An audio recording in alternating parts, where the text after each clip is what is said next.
Hello, welcome to advisor. As you all know कि जो class 6 है उसकी नई बुक आ चुकी है, दैट इज़ क्यूरियोसिटी। और इस नई बुक में ये जो कंटेंट्स में आपको चैप्टर दिए हुए हैं, चैप्टर नंबर 1 से लेकर 12 तक ये चैप्टर्स है उसमें, जिसमें हम लोग आज स्टार्ट करने वाले हैं chapter number 2 and that is diversity in the living world. Okay, page number 9 पे है ये। इसमें हम लोग समझेंगे डिफरेंट टाइप्स के लिविंग वर्ल्ड में, जैसे प्लांट्स हैं या एनिमल्स है, different variety of plants, different variety of animals, वो क्या हैं, अगर डिफरेंट जगह पे वो एनिमल्स पाए जाते हैं definitely of the same species, तो उनमें क्या सिमिलैरिटीज रहती है और क्या डिफरेंसेस रहते हैं, ये भी हम लोग समझेंगे इस पूरे के पूरे चैप्टर में। ओके, तो सबसे पहले हम बात करते हैं चैप्टर नंबर 2 के स्टार्टिंग की। तो स्टार्टिंग कुछ ऐसा है जिसमें वो आपको बताने की कोशिश कर रहा है कि जैसे ट्रीज जो है वो सन के सामने स्टैंड रहते हैं और अपनी जो शेड है वो हमको देते हैं, अपने जो फ्रूट्स है वो हमको देते हैं, लेकिन जो हार्डशिप जो भी चीज़ें हैं वो खुद झेलते हैं। तो बी लाइक दोस्त, बी लाइक ट्री, जिसमें आप लोग जो है कुछ बेहतर कर सकते हो अपने समाज के लिए। ओके, चलिए स्टार्ट करते हैं। हम लोग diversity in plants and animals around us, बहुत लंबा चैप्टर है ये और इसमें बहुत सारी चीज़ें लिखी हैं जो इसमें बहुत ही ज़्यादा इंपॉर्टेंट चीज़ें हैं। मैं उन चीज़ को थोड़ा सा मेंशन करना चाहूँगी। ओके, सो टेबल 2.1 जो एक्टिविटी है उसमें आपको ऑब्जर्व करना है डिफरेंट प्लांट्स अराउंड अस। तो इस टॉपिक में हम पढ़ने वाले हैं कि आपके आसपास, अब जब आप घूमने जाते हैं, आप पार्क में जाते होंगे, आप डिफरेंट लोकेलिटीज़ में जाते होंगे, तो आपको डिफरेंट तरीके के प्लांट्स दिखे होंगे या डिफरेंट तरीके के एनिमल्स दिखे होंगे। ठीक है, तो सबसे पहले हम डिफरेंट तरीके के प्लांट्स को ऑब्जर्व करते हैं। जैसे फॉर एग्जांपल है सबसे पहला कॉमन ग्रास। अब कॉमन ग्रास आपने कहीं जाने की भी ज़रूरत नहीं है, आप जहाँ भी हैं वहाँ पे आप देख सकते हैं जो ग्रास है, जैसे इस तरीके का दिखता है। ठीक है, बरमूडा ग्रास भी कहते हैं इसको। तो ये जो कॉमन ग्रास होता है, जब इसके स्टेम को आप टच करोगे, इट इज़ वेरी डेलिकेट, बहुत सॉफ्ट सी होती है, बहुत थिन होता है। लीव्स की अगर मैं बात करूँ, यहाँ पे आपको लीव्स दिख रहा है, तो लीव्स जो है एक single leaf grows alternatively from different points. एक पॉइंट ग्रो करने का यहाँ है, एक पॉइंट ग्रो करने का यहाँ है, एक पॉइंट ग्रो करने का यहाँ है, और आपको दिख रहा है कि जो पॉइंट है उसके ऑपोजिट लीफ जो है वो ग्रो कर रही है, लाइक दिस। ठीक है, तो यानी कि आप ऐसे कर सकते हो कि एक जगह से सिर्फ एक लीफ ग्रो कर रही है और जिस डायरेक्शन में वो ग्रो कर रही है उसके ऑपोजिट डायरेक्शन में अगले वाली जो लीफ है वो ग्रो कर रही है। ओके, फ्लावर्स की अगर मैं बात करूं तो आपको कहीं कहीं कुछ ग्रास के जो फ्लावर्स होते हैं वो थोड़े से व्हाइट कलर के दिख जाते हैं, अदरवाइज इसमें नहीं होते। ठीक है, कुछ और ऑब्जर्वेशन और ये फीचर आपने देखा हो तो डेफिनेटली उसके आप ग्रास को देख सकते हो, ग्रीन कलर के होते हैं, वो थोड़े से येलोइश शेड में भी होते हैं। ठीक है, काफ़ी जल्दी ग्रो करते हैं, तो ये सारे अनदर ऑब्जर्वेशन में आएंगे। ओके, क्वेश्चन जो इसका सेक्शन 2 है दैट इज तुलसी। ठीक है, होली बेसिल इसको कहते हैं। अब ये जो तुलसी जी हैं, ये बहुत, इनका जो स्टेम देखोगे तो स्टेम ऑब्वियसली जो बहुत इमेच्योर होगा तो उसका जो स्टेम होता है दैट इज क्वाइट सॉफ्ट, बहुत डेलिकेट होता है। बट जैसे जैसे ये मेच्योर हो जाता है, जैसे ये बड़ा हो जाता है, तो इसकी जो स्टेम होती है वो थोड़ी सी हार्ड हो जाती है और पतली होती है, क्योंकि ये आपके श्रब में आ जाता है। ठीक है, बाद में श्रब में आ जाता है। अब arrangement of pair of leaves in the opposite direction, इसके अगर आप लीव्स देखोगे ना तो यहाँ पे कैसे है, इसकी लीव्स अगर आप देखो, arrangement of pair of leaves in the opposite direction, यानी कि एक लीफ इधर है तो दूसरी लीफ इधर होगी। कुछ इस तरीके से तुलसी जी की लीव्स होती हैं। सेम इस तरीके से, अब ये 3D में नहीं दिखा सकती, एक लीफ इस तरीके से होगी और दूसरी लीफ पीछे की तरफ से होगी। ठीक है, यानी कि यहाँ पे एक पोजीशन यहाँ पे है तो दूसरा पोजीशन यहाँ पे, एक का डायरेक्शन इधर है और इधर है, दूसरे का डायरेक्शन यहाँ इस तरफ और उस तरफ है। ठीक है, कुछ इस तरीके से 3D शेप में आप समझ सकते हो। जो इसके फ्लावर हैं, तुलसी जी के जो फ्लावर होंगे वो कुछ इस तरीके से, आपको पिंकिश फ्लावर कुछ इस शेप में दिखेंगे, कुछ इस तरीके से। ठीक है, रेसिमोस कंडीशन कहते हैं, पिंकिश पर्पल। लीव्स अगेन, इसकी जो लीव्स हैं बहुत सॉफ्ट ग्रीन लीव्स आपको दिख जाएंगी। ठीक है, सॉफ्ट ग्रीन लीव्स दिखती हैं और डेफिनेटली ये जो है आपकी मेडिसिनल भी होती हैं। ठीक है, मेडिसिनल भी होती हैं, एरोमेटिक भी होती हैं। हिबिस्कस की हम बात करते हैं, हिबिस्कस को हम चाइना रोज कहते हैं और आप आगे जाके पढ़ोगे 7th क्लास में कि जो चाइना रोज है it is also a natural indicator. ठीक है, जो एसिड और बेस को बताता है कि कौन सा एसिड है कौन सा बेस है। इसके स्टेम को अगर हम बात करें तो बहुत हार्ड स्टेम होता है। ठीक है, लीव्स की अगर मैं बात करूं तो यहाँ पे बंच ऑफ लीव्स होते हैं, एक जगह पे लगभग 4 लीव्स हो जाते हैं। ठीक है, 4 लीव्स फ्रॉम 1 पोजीशन, कुछ इस तरीके से होता है, कहीं कहीं 2 लीव्स भी होते हैं, 4 to 2 लीव्स, अब ऐसे कह सकते हो। फ्लावर्स की अगर मैं बात करूँ, आपको फ्लावर जैसे यहाँ पे आप हिबिस्कस का देखिए तो फ्लावर आपको रेड कलर का दिख रहा है, तो इसके जो फ्लावर है आपको रेड भी दिख जाएंगे, आपको पिंक भी दिख जाएंगे, वाइट भी दिख जाएंगे, इवन येलो भी दिख जाएंगे, बहुत कलर के उसके होते हैं। जो मेन होता है दैट इज रेड, उसके बाद तो उसको हम लोग डेफिनेटली हाइब्रिड कर रहे हैं। Okay, any other observation features, आपको यहाँ पे जो इसका एंड्रोशियम गैनोशियम कुछ इस तरीके से आपको एक बीच में हिस्सा दिख जाएगा, आप इसके बारे में लिख सकते हो। लीव्स के बारे में लिख सकते हो, थोड़ी सी बहुत सॉफ्ट नहीं, लीव्स जो है वो सॉफ्ट नहीं होती है इसमें, थोड़ी स्लाइमी सी होती है, यानी कि चिकनी लीव्स, स्मूथ लीव्स होती हैं। ठीक है, आप ऐसे लिख सकते हो, स्मूथ ग्रीन लीव्स। ठीक है, स्मूथ ग्रीन लीव्स, सॉफ्ट नहीं होती, स्मूथ होती है। ओके, नेक्स्ट नीम का अगर बात करें, थोड़ी सी लीव्स जो होती है इसकी सरफेस स्मूथ होता है, बट अगर मैं कंपेयर करूं उसको हिबिस्कस से या लीव से तो थोड़ी सी हार्ड भी कह सकते हो आप। ठीक है, stem definitely Neem is a tree, तो यहाँ पे हार्ड एंड थिक स्टेम होता है। लीव्स की मैं अगर बात करूँ तो लीव्स कुछ इस तरीके से होते हैं, ये जो नीम है इसकी जो लीव्स होती है कुछ इस तरीके की, एक लीव्स इस तरीके से, एक लीव्स इस तरीके से। ठीक है, कुछ इस तरीके से, pair of leaves from one position, आप ऐसा लिख सकते हो, pair of leaves from one position. ठीक है, एक पोजीशन से पेयर ऑफ लीव्स आपको दिख जाएंगे इसमें। उसके बाद नेक्स्ट फ्लावर्स की मैं बात करूँ तो फ्लावर्स इसके थोड़ी ग्रीनिश व्हाइटिश ग्रीन कलर के इसके फ्लावर्स होते हैं। ठीक है, तो ये बात हो गई डिफरेंट तरीके की जो प्लांट्स होते हैं जो हमारे आसपास पाए जाते हैं। उसके बाद हम बात कर रहे हैं डिफरेंट तरीके के एनिमल्स जो हमारे आसपास पाए जाते हैं, जैसे फॉर एग्जांपल क्रो है। ठीक है, क्रो तो आपने अक्सर देखा हो, काले कलर का होता है। ठीक है, तो ये कहाँ रहते हैं, ऑब्वियसली अब मैंने ये लिखा है ट्री पे, यहाँ पे लिखा हुआ है ट्री, तो ऐसा मतलब नहीं है कि सिर्फ ट्री पे पाया जाए, वो हर जगह पाया जा रहा है। आप उसको नॉर्मली आप उसको ट्रीज में देखते हो। ठीक है, क्या खाते हैं वो, इंसेक्ट्स खाते हैं, कुछ रोटी वोटी भी खाते हैं, फ्लाई करते हैं, कैसे मूव करते हैं, तो फ्लाई करेंगे एंड वॉक करेंगे। इसके बारे में हमने प्लांट्स में डेफिनेटली इसलिए बात नहीं की क्योंकि वो इमूवेबल होते हैं, वो मूव नहीं कर सकते, ये मूव कर सकते हैं। तो कैसे मूव करते हैं दैट इज इंपॉर्टेंट, फ्लाई कर सकते हैं, वॉक कर सकते हैं। उसके बाद कोई और ऑब्जर्वेशन, तो आपने देखा होगा उसको कई बार वो अपने बीक में ट्विग लेके जा रहा है, ट्विग मतलब छोटी सी लकड़ी लेके जा रहा हो या कभी रोटी लेके जा रहा हो, ये सारी चीजें। एंड्स की बात करूं तो ये बरोज में रहते हैं, सॉइल एंड बरोज में रहते हैं, लीव्स खाते हैं, सीड्स खाते हैं, इंसेक्ट्स खाते हैं। कैसे ये मूव करते हैं, डेफिनेटली दे आर वॉकिंग। ठीक है, तो वो वॉक करते हैं। उनके जो लेग्स, कोई और ऑब्जर्वेशन आपने देखा है तो 6 लेग्स होते हैं, एक लाइन में चलते हैं ये। ठीक है, काऊ, काऊ की अगर मैं बात करूं तो काऊ कहाँ पे रहते हैं, तो ये जो है जमीन पे टेरेस्ट्रियल एनिमल है। ठीक है, उसके बाद क्या खाते हैं, ग्रासेस खाते हैं, लीव्स होते हैं, आपको पता है काऊ इज अ हर्बीवोरस एनिमल, तो जितने भी प्लांट्स जो लीव्स हैं वो सब खाएंगे।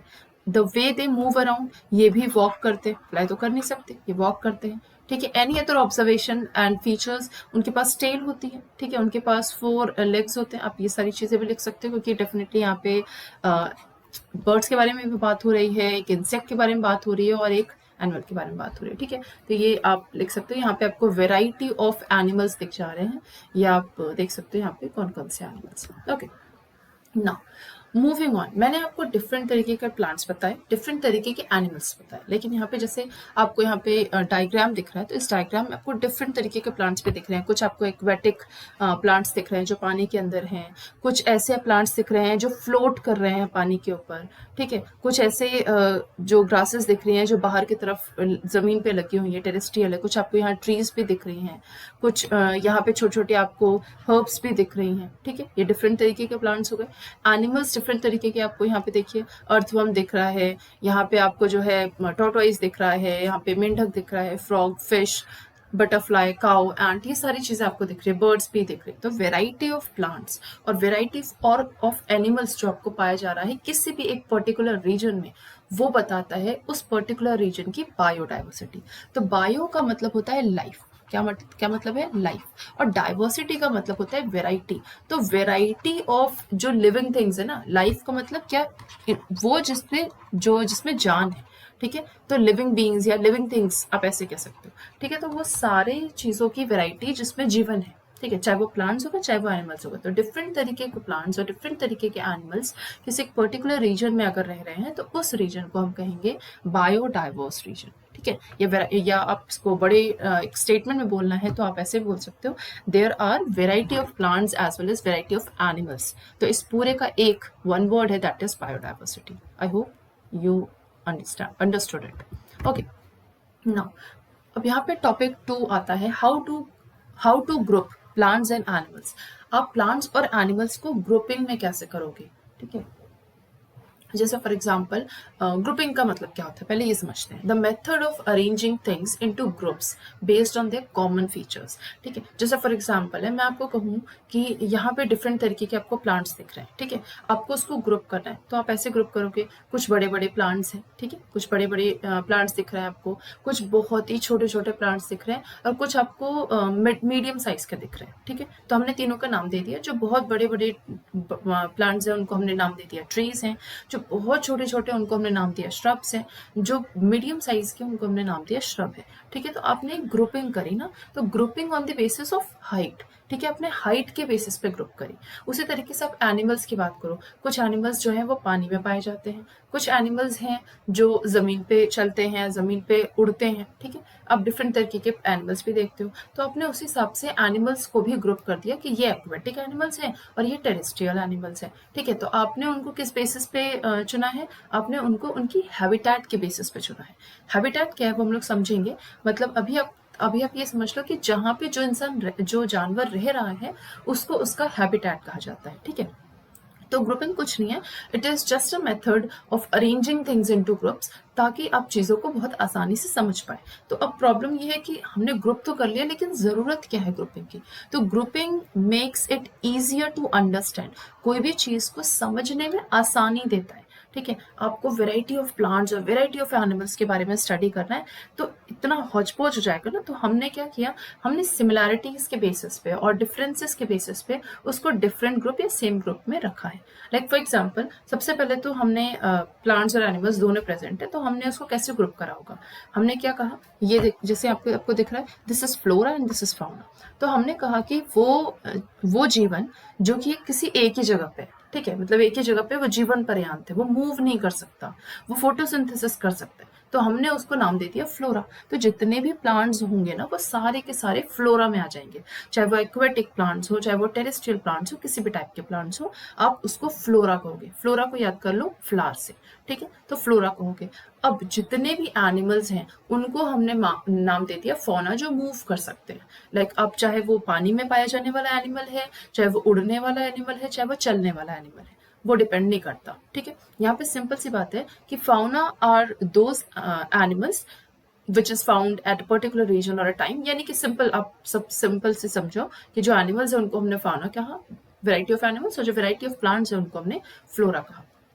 तो देखो यहाँ पे मैंने ग्रुपिंग किस बेसिस पे की, मैंने यहाँ पे ग्रुपिंग कर सकती हूँ। अब जैसे प्रेजेंट है एब्सेंस ऑफ फ्लावर्स, आप आगे जाके फ्यूचर में पढ़ोगे कि कुछ ऐसे प्लांट्स होते हैं जिनमें फ्लावर्स नहीं पाए जाते, ठीक है, और कुछ ऐसे प्लांट्स होते हैं जिनमें फ्लावर्स पाए जाते हैं, gymnosperm and angiosperm, seeds covered नहीं होती, सीड्स कवर्ड होती है, ये सारी चीजें आप आगे पढ़ोगे, ठीक है। तो ये जो प्रेजेंस एंड एब्सेंस के, इसके बेसिस पे आप ग्रुप कर सकते हो। पहला हार्ड एंड सॉफ्ट स्टेम, इसके बेसिस पे कर सकते हो। अगर आपको सॉफ्ट स्टेम दिख रहा है तो आप समझ जाओगे कि वो जो है हर्ब्स है। अगर आप हार्ड स्टेम देखोगे तो आप समझ जाओगे, अगर हार्ड स्टेम है और वो पतला है तो आप समझ जाओ कि वो श्रब्स है। अगर वो हार्ड स्टेम है और वो बहुत मोटा तना है तो आप समझ जाओगे वो ट्रीज है। तो depending on the stem stiffness आप उसको डिफरेंट ग्रुप्स में कह रहे हो। ईटिंग हैबिट्स, कौन क्या खाता है, जैसे हर्बीवोर्स हैं, कार्निवोर्स हैं, ओमनीवोर्स हैं, आपने इनको किस बेसिस पे ग्रुप किया है, आपने इसको ईटिंग हैबिट्स के बेसिस पे ग्रुप किया है कि वो सिर्फ घास खाते हैं तो हर्बीवोर, सिर्फ फ्लैश खाते हैं तो कार्निवोर, अगर वो दोनों खाते हैं तो ओमनीवोर, ठीक है। प्लेस दे लिव, वो जिस जगह पे रहते हैं, अगर वो पानी में रहते हैं तो एक्वेटिक एनिमल्स या एक्वेटिक प्लांट्स, अगर वो जमीन पे रह रहे हैं तो वो टेरेस्ट्रियल एनिमल्स या फिर टेरेस्ट्रियल प्लांट्स। तो depending on the place they live, उस बेसिस पे हमने उसको ग्रुप किया है। Okay, now next thing is, अब अगर मैं कह रही हूँ कि ग्रुप करना इसलिए जरूरी है, ठीक है, या फिर ग्रुप क्या होता है, अब करना कैसे, इंपॉर्टेंट बात ये होती है। तो करना कैसे, अभी जैसे मैंने आपको छोटा सा एग्जांपल दिया, हाइट के बेसिस पे आप कर सकते हो या स्टेम के नेचर के बेसिस पे आप कर सकते हो। जैसे हाइट के बेसिस पे आपको दिख गया कि कुछ जो है प्लांट्स है वो बहुत बड़े साइज के हैं, उनकी जो स्टेम है वो काफी हार्ड है, काफी मोटी स्टेम है, तो आपने उनको बोल दिया कि वो तो ट्रीज होंगे, ठीक है। या फिर मान लीजिए आपने देखा कुछ ऐसे प्लांट्स को, तो बहुत ही मीडियम साइज के प्लांट हैं और जो उसका ज़मीन है, ज़मीन से ही स्टेम जो है वो ब्रांचेस में कन्वर्ट हो जा रही हैं और उनकी जो स्टेम है वो भी हार्ड है, लेकिन डेफिनेटली उतनी मोटी नहीं है एज कम्पेयर टू ट्री, ठीक है। तो उनको हमने नाम दे दिया श्रब्स।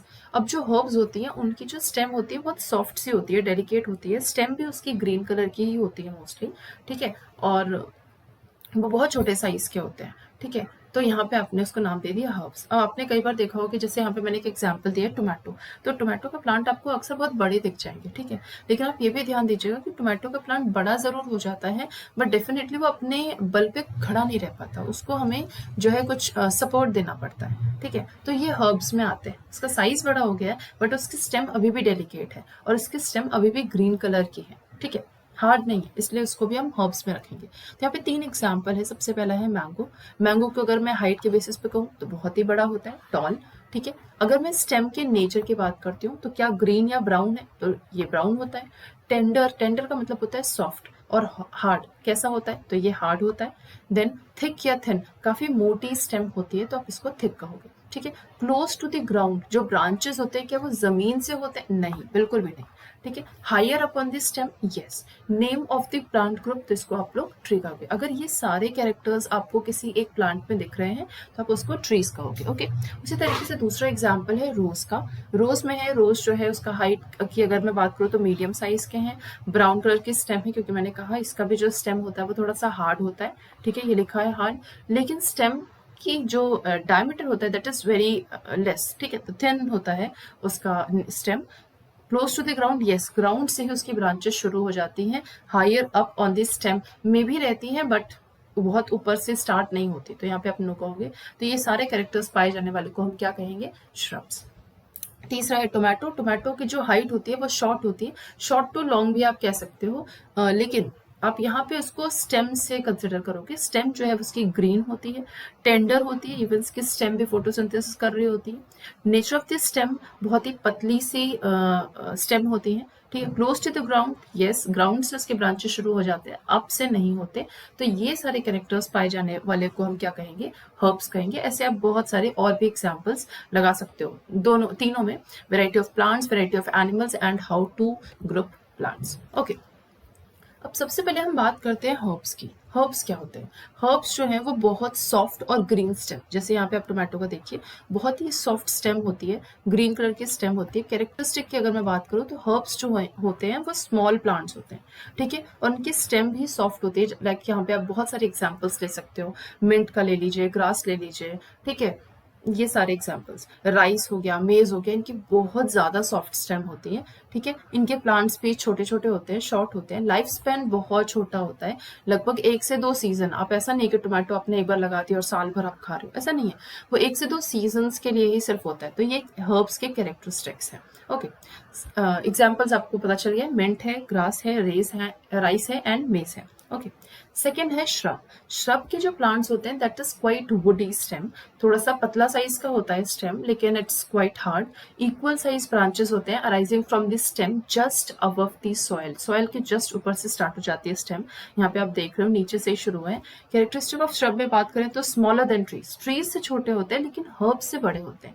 दे ग्रो बुशी, बुशी मतलब झाड़ के जैसे वो हो जाते हैं। आप मेहंदी का प्लांट कभी देखना एकदम झाड़ जैसा होता है, तो उसको हम लोग मोस्टली ना बाउंड्री बनाने के लिए यूज करते हैं, because their branches are grown immediately above the soil and these plants can grow in all types of soil। जो shrubs होते हैं ना वो हर जगह ही ग्रो कर जाते हैं, mostly in all types of soil, ठीक है। एग्जाम्पल ऑफ श्रब की अगर मैं बात करूँ तो जैस्मिन है, तुलसी है, पोमीग्रेनेट अनार का जो है पौधा, चाइना रोज जिसको हम गुड़हल कहते हैं, ये सब श्रब्स हैं, ठीक है, ट्रीज में नहीं आते। नेक्स्ट है ट्रीज।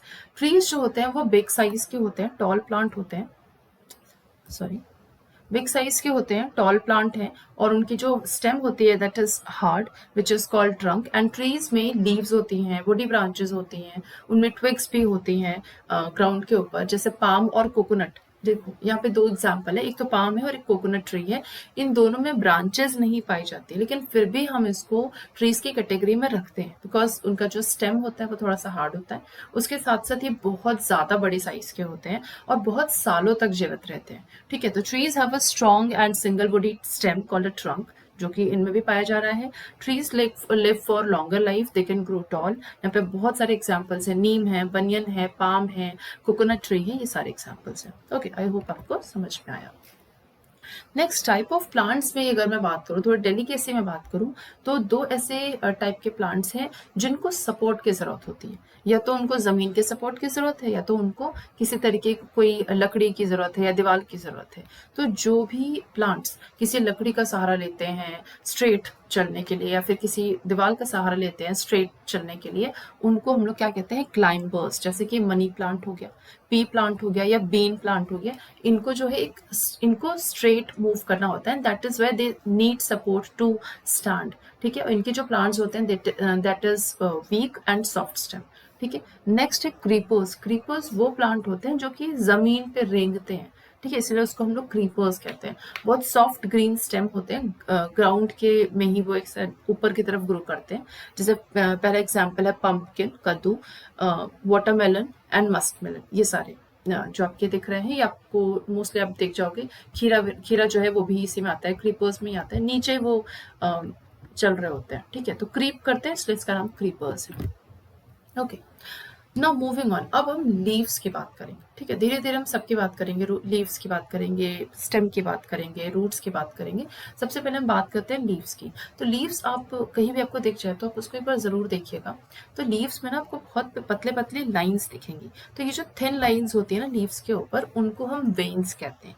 और वेन्स का अपना एक पैटर्न होता है। कहीं किसी लीफ में, आप जैसे हिबिस्कस प्लांट का आप लीफ ले लीजिए, तो उसकी जो लीव्स होंगी ना, उसमें जो ये वेन्स होंगे वो काफी नेटवर्क जैसे वेन्स होंगे। ठीक है, तो ये जो नेटवर्क जैसे वेन्स होते हैं, इनको हम लोग, इस पैटर्न ऑफ वेन को हम कहते हैं रेटिकुलेट वेनेशन। क्या कहते हैं, रेटिकुलेट वेनेशन। तो ये जो पैटर्न है एक नेटवर्क की तरीके से, या फिर पैरेलली जो नेटवर्क पैटर्न है, उसको हम लोग वेनेशन कहते हैं। ठीक है, तो अगर ये नेटवर्क के जैसा वेन्स है, ठीक है, तो हम लोग उसको रेटिकुलेट वेनेशन कहते हैं। For example hibiscus. आप बनाना की लीफ को भी अगर आप देखो, तो उसमें जो वेन्स होते हैं that is parallel to each other. यहाँ पे हर एक लाइन जो एक दूसरे के पैरेलल होती है, जैसे फॉर एग्जाम्पल बनाना की लीफ। तो ऐसे वेनेशन को हम कहते हैं पैरेलल वेनेशन। सेम ऐसा ही वेनेशन आपको ग्रासेस में भी दिख जाएगा। ठीक है, तो रेटिकुलेट वेनेशन क्या होता है, it is a net like pattern of veins on both side of the thick middle when, और इस पैटर्न को हम कह रहे हैं reticulate venation. For example leaves of hibiscus. ठीक है, एकदम नेटवर्क के जैसा इसका वेन्स होगा। अब जो बनाना की जो लीव्स होती हैं, उनमें जो वेन्स होती है ना, पैरेलली अरेंज्ड होती है। यहाँ पे आप देखिए बनाना की लीव्स, यहाँ पे दिख रही होंगी आपको बनाने की लीव्स, इसमें ना पैरेलली अरेंज्ड है। अगर इस तरीके से अरेंज हो रही है तो आप इसको कहोगे पैरेलल वेनेशन। ग्रासेस में अगर आप वेन्स देखो तो कुछ इस तरीके से अरेंज्ड है। ठीक है, कुछ इस तरीके से अरेंज्ड है, तो इसको भी हम पैरेलल वेनेशन कहेंगे। ठीक है, यानी कि पैरेलल लाइंस है।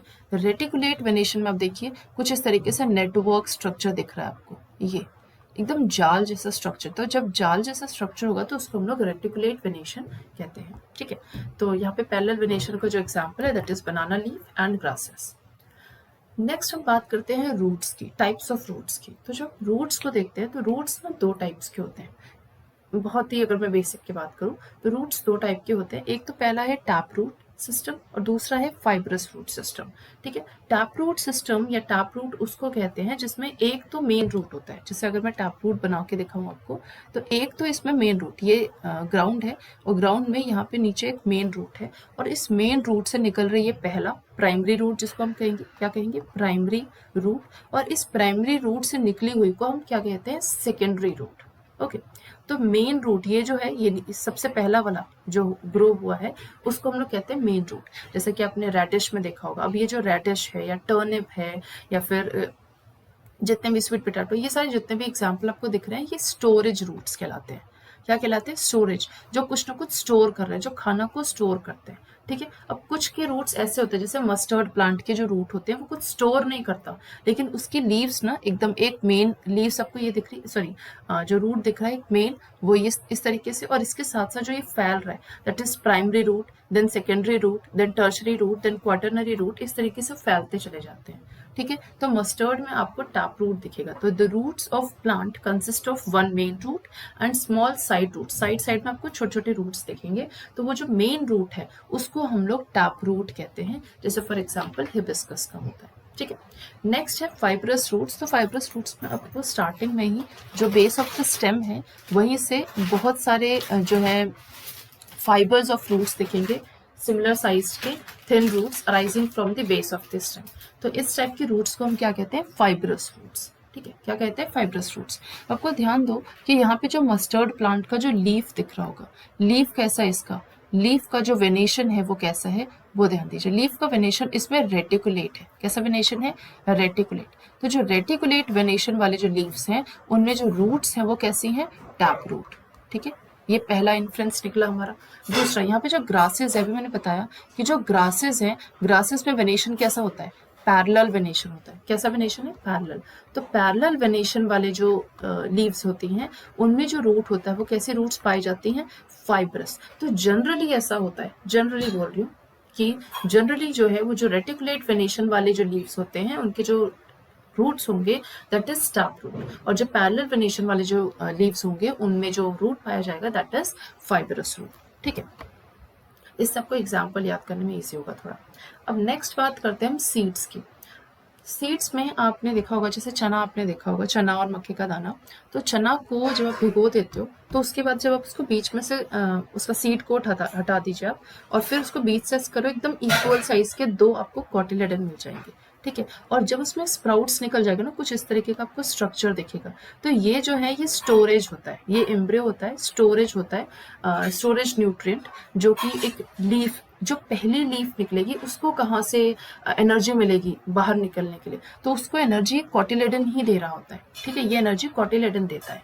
ठीक है, तो ये क्या है? ये जो इसका बड़ा वाला हिस्सा आपको दिख रहा है, जो वो चना होता है, जो दो आपको येलो कलर के हिस्से दिखते हैं, उसको हम लोग कॉटिलेडन कहते हैं। ठीक है, कॉटिलेडन क्या है? It is a part of embryo with in the seed that form the first leaf. तो पहली लीफ जो है वो कॉटिलेडन की हेल्प से बनता है सीड्स के अंदर, जब प्लांट जर्मिनेट कर रहा होता है। और ये जो कॉटिलेडन होता है ये फूड को स्टोर करके रखता है। ठीक है, तो यानी कि जो इनिशियल एक प्लांट को ग्रो करने के लिए, पहली लीफ को ग्रो करने के लिए जो सबसे पहली एनर्जी की जो जरूरत होती है उसको फुलफिल करने का काम कॉटिलेडन करता है। तो कॉटिलेडन क्या काम करते हैं? उस एनर्जी की फुलफिलमेंट करते हैं, जो पहली बार जो एनर्जी चाहिए होती है ना लीफ को ग्रो करने के लिए। उसके बाद लीव्स बाहर आ गई, धरती से बाहर आ गई, तब तो फोटोसिंथेसिस करके वो अपना खाना बना लेगा। लेकिन जो पहली लीव्स आई हैं उनको भी तो एनर्जी चाहिए ना उस सीड से बाहर निकलने के लिए। वो एनर्जी जो है वो इस कॉटिलेडन देते हैं। ठीक है, तो अब यहाँ पे बात आ गई कॉटिलेडन्स की। आई होप आपको समझ में आया कॉटिलेडन। अब जब आप चने को देखते हो तो उसमें आपको ऐसे दो कॉटिलेडन बहुत आसानी से आप उसको सेपरेट कर पाते हो, बट जब आप मक्के के दाने को देखते हो तो वो सेपरेट नहीं होता, वो एकमात्र एक ही होता है वो। ठीक है, तो आप कह सकते हो कि जो मक्के का दाना है उसमें सिर्फ एक कॉटिलेडन पाया जा रहा है। ठीक है, सिर्फ वन कॉटिलेडन। और जो चना का दाल है उसमें आपको टू कॉटिलेडन्स मिल रहे हैं, एक तो ये वाला है और एक ये वाला है, दो टाइप के।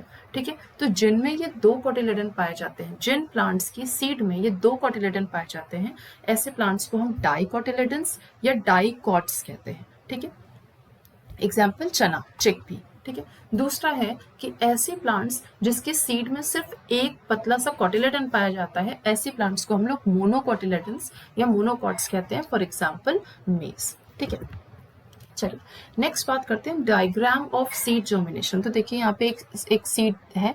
ठीक है, सीड में पहले धीरे धीरे यहाँ पे रेडिकल जो है वो ग्रो कर गया। ठीक है, ये नीचे वाला हिस्सा है रेडिकल, ये हाइपोकोटाइल है। आई होप आपको हाइपोकोटाइल नहीं समझ में आ रहा होगा, बट आप इतना समझो रेडिकल, रेडिकल वो है जो रूट बनाता है।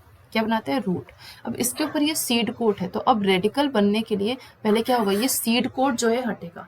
जब ये सीड कोट हटेगा तो ये इसके अंदर क्या निकलेगा? कॉटिलेडन निकलेगा। अब ये देखो यहाँ पे ये जो आपका रेडिकल है वो इस तरीके से ग्रो किया, और उसके साथ साथ वो जो ये अंदर वाला जो कॉटिलेडन है वो उसमें से पहली लीफ जो है वो ग्रो करेंगी। ये दिख रही है आपको, ये कॉटिलेडन है, कॉटिलेडन अभी भी लगा हुआ है। ये लीफ, जब पहली लीफ बन जाएगी तो उसके बाद ये जो बचा हुआ हिस्सा है वो या तो खत्म हो जाता है किसी किसी प्लांट में, और किसी किसी प्लांट में वो झड़ भी जाता है। ठीक है, तो आप देख रहे हो एक सीड से आपका रेडिकल भी निकला, जिस रेडिकल से रूट बनना है, और इसी सीड से आपका प्लिम्यूल भी निकलता है, जिससे ये स्टेम बनता है। तो सीड से दोनों ही चीज निकलती है, नीचे की तरफ रेडिकल जो कि रूट बनाता है, और ऊपर की तरफ प्लिम्यूल जो कि शूट बनाता है। प्लिम्यूल जो कि शूट बना रहा है, और रेडिकल जो कि रूट बना रहा है। ठीक है, this is the diagram of seed germination. Next हम बात करते हैं इंपॉर्टेंट नोट्स की। तो यहाँ पे मैंने आपको एक इन्फ्रेंस बताया कि जो प्लांट्स होते हैं, ऐसे प्लांट जिसमें रेटिकुलेट वेनेशन यानी कि कुछ इस तरीके का वेनेशन, ऐसे प्लांट्स जिसमें रेटिकुलेट वेनेशन होंगे तो उसमें टैप रूट पाया जाएगा। कुछ इस तरीके के रूट्स होते हैं, ग्राउंड से कुछ इस तरीके के रूट्स होंगे। While those with a parallel, जिसमें भी पैरेलल लीव्स होंगी, ठीक है। जैसे आप यहाँ पे एक ग्रासेस का लीफ का एग्जांपल ले लीजिए, ये पैरेलल लीव्स हैं, तो जिनमें भी पैरेलल लीव्स होंगी उनमें जो रूट्स होंगी वो कैसी होंगी, फाइब्रस रूट्स होंगी। कैसी होंगी, फाइब्रस रूट्स, ठीक है। जैसे यहाँ पे एक एग्जांपल है चिकपी, चना जिसको हम कह रहे हैं, उनमें टैप रूट्स पाए जाते हैं और रेटिकुलेट वेनेशन पाया जाता है। उसी तरीके से एक दूसरा एग्जाम्पल है वीट का। दूसरा एग्जाम्पल किसका, वीट का, गेहूं का, जिसमें जो है फाइब्रस रूट पाया जाता है और पैरेलल वेनेशन पाया जाता है। तो पैरेलल वेनेशन के भी आपको 3 एग्जाम्पल पता चले। एक तो बनाना की लीफ हो गई, बनाना लीफ, ठीक है, लीफ। दूसरा आपको ग्रास पता चला और तीसरा आपको वीट पता चला, ठीक है। यहाँ पे आपको रेटिकुलेट वाले में जो है उसमें आपको कौन कौन पता चला, चिकपी पता चला, आपको मस्टर्ड भी पता चला और आपको हिबिस्कस पता चला, ठीक है। इवन तुलसी इसी में आता है। ओके, नाउ अब ये जो डाइकॉट प्लांट्स होते हैं, ठीक है, अब ये जो रेटिकुलेट वेनेशन है ना, वो रेटिकुलेट वेनेशन जो है डाइकॉटिलेडन्स, इनके जो कॉटिलेडन होते हैं ना, इसमें 2 कॉटिलेडन पाए जाते हैं, तो इनको हम लोग डाइकॉट्स कहते हैं। तो डाइकॉट्स जो होंगे उसमें रेटिकुलेट वेनेशन पाया जाएगा और उसमें टैप रूट होगा, ठीक है। इसको मैं यहाँ लिख दूँ, डाइकॉट जितने भी प्लांट्स होंगे यानी जिसमें 2 कॉटिलेडन पाए जाएंगे, जैसे अब चना है, चना को आप याद कर लो, डाइकॉट होता है वो क्योंकि 2 कॉटिलेडन है। तो उसके जो लीव्स होंगे उसमें अगर आप वेन्स देखोगे ना, आप खुद ही सोचो उसमें वेन्स कैसे होंगे, रेटिकुलेट वेनेशन वाले वेन्स होंगे, ठीक है। रेटिकुलेट, अब उसका जो रूट होगा कैसा होगा, टैप रूट। सेम इस तरीके से दूसरा एग्जाम्पल मैं कहूँ, मोनोकॉट का मैं एग्जाम्पल ले लेती हूँ, जैसे कि फॉर एग्जाम्पल मेज हो गया, ठीक है। तो मेज जो है, मेज में कैसा वेनेशन होगा, पैरेलल वेनेशन होगा। पैरेलल वेनेशन के जो रूट्स होंगे वो कैसे होंगे, फाइब्रस रूट्स होंगे, फाइब्रस रूट्स। तो ये इंपॉर्टेंट नोट है जिसको आप लोग याद करके रखना। चलो नेक्स्ट हम बात करते हैं how to group animals, animals को ग्रुप में कैसे लेके आना है, ठीक है। चलो मूवमेंट ऑफ एनिमल के हिसाब से बात करते हैं। जो एनिमल जैसे मूव करते हैं हमने उसको उस हिसाब से, या जहाँ पे रहता है उस हिसाब से हमने उसको ग्रुपिंग कर दिया। जैसे फॉर एग्जांपल एंट कैसे, एंट वॉक करता है अपने लेग्स के जरिए, गोट वॉक भी करता है, जंप भी करता है अपने लेग्स के जरिए, पीजन जो है वो फ्लाई करती है अपने विंग्स के जरिए, हाउस फ्लाई अगेन वॉक भी करती है, फ्लाई भी करती है अपने लेग्स और विंग्स के जरिए, फिश जो है वो स्विम करती है फिन्स के जरिए। Different animals have different types of movement. Different जो एनिमल्स होते हैं उनके मूवमेंट भी डिफरेंट होते हैं। जैसे कि एनिमल्स, कुछ एनिमल्स हैं जो फ्लाई कर सकते हैं, रन कर सकते हैं, क्रॉल भी करते हैं, जैसे स्नेक है, वॉक कर सकते हैं, हॉप और जंप। इसी तरीके से वो डिफरेंट पार्ट्स को यूज करते हैं मूविंग के लिए, ठीक है। और ये डिफरेंट पार्ट्स जो वो यूज कर रहे हैं ना, वो उनके मूवमेंट में उनको हेल्प भी करता है, ठीक है। चलो अब हम साइंटिस्ट के बारे में हम लोग नेक्स्ट क्लास में पढ़ेंगे। अभी फिलहाल यहाँ तक जितनी भी चीज़ें हैं आप उसको फिर से रिवाइज करिएगा। आई होप आपको सारी चीज़ें समझ में आई होंगी। डू लेट मी नो अगर आपको चीज़ें समझ में ना आई और अगर कोई डाउट है तो वो भी। Thank you.